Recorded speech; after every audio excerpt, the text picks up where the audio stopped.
Hello, my wonderful viewers, and welcome to another episode of Betty Adams Overanalyzes. Today we will be looking at Transformers Earthspark Season 1, Episodes 16 and 17, or 15 and 16. I have it listed down as 16. It's the two-part episode, Home. And they tried. I've got a lot of good to say about this episode, but it was also heavy-handed, preachy, and unfortunately poorly written to go along with those in mini parts. In this episode, the Malto family goes for a night out on the town, and we get a full look at one of the biggest issues with this series, the biggest point where you have to accept that the rules of the world without explanation and just roll your eyes. Now, for all Transformers series, that's the basic physics of the thing. Giant robots walking around on human infrastructure and not utterly destroying it. But most Transformers have had the issue where, for certain episodes, you have to accept that everybody's just looking the other way. Now, in this iteration, Transformers are more common on Earth, so it's got a little bit more plausibility, but this episode had some issues where, they would have been spotted, and it was glaringly obvious this time. So I'm about to get into spoilers. Go check out the links if you don't want to hear any spoilers for this two-part episode. You can take this warning I'm giving you and go check out the links below the video to get a copy of my book, Humans Are Weird, Let's Work It Out. I think the main issue I have with this episode is for a show that's supposed to be a continuation of G1, they nerfed the Decepticons in technological advancement, they nerfed the Decepticons in raw power, and they nerfed the Decepticons in, evil. The two main elements of this episode, the competitive arena where the Decepticons are fighting each other for the very energon in their veins, and the Cerebro shells that are used to mind control others, are both elements that came from the Decepticon in previous iterations. The Cerebro shells go all the way back to something that Megatron personally developed in G1, which makes their presence here as Mandroid's development either a continuity change, or Mandroid developed them off of Megatron's blueprints. And the competitive arena where the Decepticons were fighting each other for their very energon was an aspect of the IDW comics, and that was something that happened under Shockwave. More helpless and more vulnerable to the humans around them, and that is, aside from that contradicting previous iterations, that is not how the Decepticons have been shown in this iteration up to that point. Shockwave had massive stores of both technology and energon left, as was shown just a few episodes ago in Warzone. And in general, Earthspark has upheld the power difference that was shown in G1. So suddenly nerfing the Decepticons for this episode just felt as artistically wrong. Ever a cartoon tries to get a point across, there's always the danger that it's going to fall into the trap of being preachy and annoying. Captain Planet was kind of famous for this, and one of the ways they do this is to show one side of something without really either showing or without crediting the other side. And in this episode, the Malto family goes on an adventure, and anybody who is friendly to the Malto family is shown as the good guys, and anybody who is antagonistic to the Malto family is shown as the bad guys, and there's not much depth to it. At first, I thought the show was just showing this from the perspective of the children, and that is how it would appear to the children, completely unfair. But there were plot holes that they were generated because of this. And then the episode has an adult character responding in the same way, in ways that just don't make sense. Also, for this episode to logically progress, the show had to seriously nerf the Transformers in general, and specifically nerf the Decepticons, and change several critical key aspects of lore from G1. Not the least of which these cerebro-mental control shells were developed by the far more technologically advanced Decepticons to use on the far less technologically advanced humans, not the other way around. But for one example of just where you have an example of bad writing.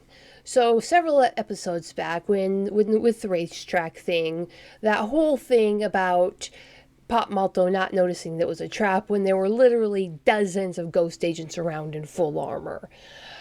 You have something on the same vein here. It's just they're trying to make a point, they're trying to make a joke, they're trying to pull something off, and they just causes a massive hole in the writing. You have the classic scene that's shown in many children's shows where the characters experience prejudice. And in this setup, you have Robbie and his sisters, Twitch and Hashtag. And they're hanging out with one of Robbie's old friends in Philly. And they come across some anti-Transformers spray paint on the walls.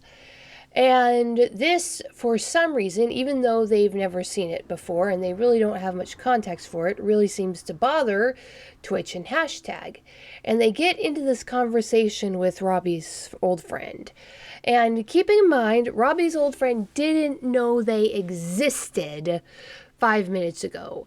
He knows nothing about them, and they're having this entire conversation with all parties saying things like this child who didn't know they existed 5 minutes ago, knows all about the Terrans and their place on Earth and how they were born on Earth.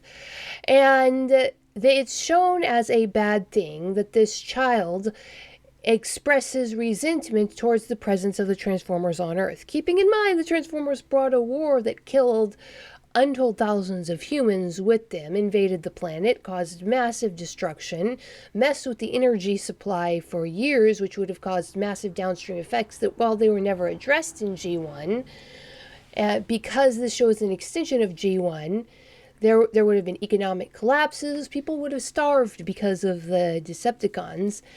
And all of that history, all of that legitimate grievance is just brushed away. Because in the moment, the characters that we care about feel offended that this child who did not know they existed 5 minutes ago is not responding in a way that makes them happy. And you can clearly see what the writers were going for. But again, the scene was written as if this child, this random child in Philly, knew everything that the Maltos have been deliberately keeping secret from the world about the Terrans. And as far as this child is concerned, all Transformers on Earth are, invaders. So this child, who has had the concept of these Transformers being his family members sprung on him, just completely out of the blue.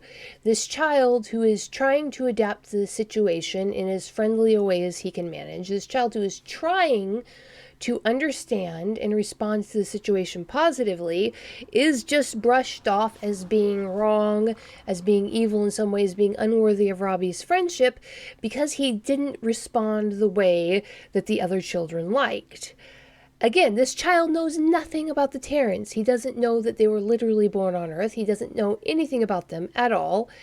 And the show, the writing, treats the situation as if it does, which is a plot hole. There's no way that the character could have known that. And Hashtag and Twitch, who are shown as being otherwise fairly mature in this episode, should know and not expect the child to know anything about them at all. They are in hiding. No one knows anything about them outside of their family. So the whole situation just feels forced and unnatural. It puts both Twitch and Hashtag slightly out of character. It makes Robbie seem like kind of a little jerk for just blowing off his old friend like that just because his friend didn't respond exactly the way he wanted him to, not having all of the information. And likewise, the main central conflict of the episode really made no sense because this bad situation where the resources are controlled by people who hate Cybertronians. Well, number one, the Decepticons were coming to the bot brawl of their own free will. Yes, they wanted the Energon, but the Decepticons are a military force. They're essentially, but the ones who made it to Earth were essentially all Navy SEALs. They've been traveling across the universe for eons, learning how to scrape together their own Energon on worlds far more hostile than Earth. It makes no sense that the Decepticons wouldn't be able to beg, borrow, or steal Energon in other ways. And at the beginning, the bot brawl was being shown to be run by I think it was Frenzy and Rumble. So this was a Decepticon operation.